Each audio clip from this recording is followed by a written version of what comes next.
Boa noite a todos. Eu aqui tenho que agradecer ao Instituto Humanitas Unicinos pela oportunidade da gente discutir um pouco esse complexo, ou essa complexa matriz ambiental que recebe a denominação de Cerrado. Eu, em primeiro lugar, gostaria de agradecer aqui a presença do professor Pedro Inácio Schmitz, que está aqui nos honrando com sua presença, porque foi uma pessoa muito importante na minha vida, não só na minha formação como pesquisador, mas também na minha formação como cidadão.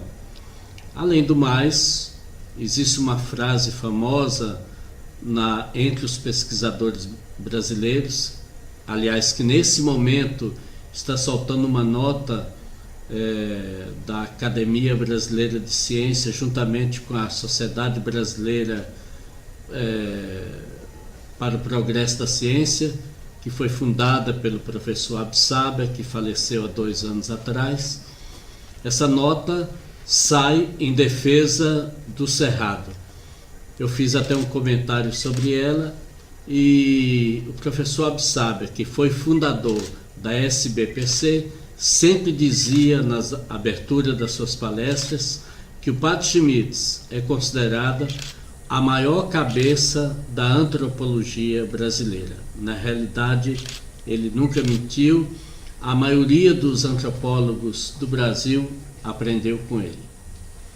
Bom, a primeira coisa que eu gostaria de falar sobre o Cerrado é em relação ao conceito que se tem desse ambiente. Quer dizer, dependendo do conceito, a gente vai ver o índice de desmatamento e, consequentemente, a preservação que se fala com relação ao Cerrado. Geralmente, os índices oficiais dão um nível totalmente diferente daquele que a gente conhece em loco, daquele que a gente conhece pessoalmente sobre a situação atual do Cerrado. Por quê? Porque as matrizes ambientais brasileiras sempre foram tratadas como biomas. O bioma é um conjunto de seres vivos que habita um determinado espaço geográfico. Mas geralmente quem utiliza o conceito bioma começa quase sempre a acentuar a questão vegetacional, ou seja, o quadro vegetal que caracteriza essa matriz ambiental. Então, se eu caracterizo o clímax, ou seja, o quadro ambiental da matriz ambiental, eu estou caracterizando um dos elementos que compõem essa matriz ambiental. E quando você utiliza esse conceito, geralmente você se apoia em imagens aéreas, e as imagens aéreas vão mostrar uma configuração do Cerrado que não corresponde a seu estado atual de preservação. Por quê? Porque nem sempre a imagem aérea é capaz de mostrar o estrato inferior do Cerrado, que é justamente a sua parte mais importante e que exerce uma importância ecológica fundamental para a captação das águas das chuvas e, consequentemente, armazenar essas águas nos seus aquíferos, como a gente vai tratar mais adiante. Em 1977, o professor Assis Absaber, um dos grandes estudiosos do Cerrado, ele já percebia essa distorção, e ele foi a primeira pessoa a nos chamar a atenção sobre a utilização do termo bioma para caracterizar as grandes matrizes ambientais brasileiras. E ele então criou o termo domínios morfoclimáticos e fitogeográficos para tentar denominá-los essas matrizes ambientais.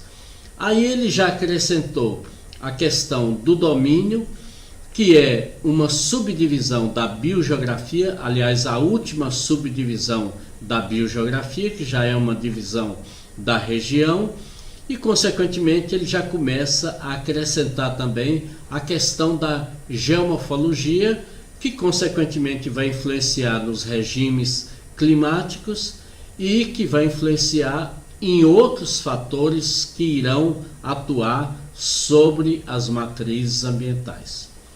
Entretanto, esta concepção do professor Absaber é ainda uma concepção que nos deixa a desejar. E aí, a partir de 1989, e se concretizou a partir de 1992, graças ao trabalho que nós desenvolvemos junto com o professor Pedro Inácio Schmitz sobre arqueologia, mas a gente começou a ver o cerrado em toda a sua dimensão, numa dimensão holística. E também eu gostaria de mencionar uma pessoa que é um fazendeiro, mas um grande observador do cerrado, talvez o grande observador do cerrado, o grande mestre de cerrado de todos nós, que é o professor Binômino da Costa Lima. Ele, sendo grande observador, ele começou a nos chamar a atenção para determinados aspectos do cerrado que geralmente as pessoas da academia não haviam até então dado atenção. Então, a partir de 1989, e veio a se concretizar em 92, graças ao trabalho principalmente coordenado pelo professor Pedro Inácio Schmitz, como eu já falei, trabalho de arqueologia, mas que tentava entender a interação entre o homem e o cerrado. Então, a partir daí, nós criamos o conceito de sistema biogeográfico para caracterizar as grandes matrizes ambientais brasileiras. Então, a partir dessa data, esse conceito começou a ser utilizado. Ou seja, todo mundo sabe o que é um sistema, mas não custa muito repetir para a gente entender o cerrado em toda a sua globalidade. Inclusive, as consequências políticas, econômicas, de uma ideia mal feita que se tem, ou de uma ideia equivocada que vem a ter sobre as matrizes ambientais. Então, o sistema, ele é um conjunto de elementos intimamente interligados, cuja modificação em qualquer um dos elementos provoca modificação no sistema como um todo. Então, o cerrado, ele visto como sistema biogeográfico, nós vamos ver que ele, de um lado, ele possui um gradiente cheio de claridade, um gradiente rasteiro, que são os campos, as campinas.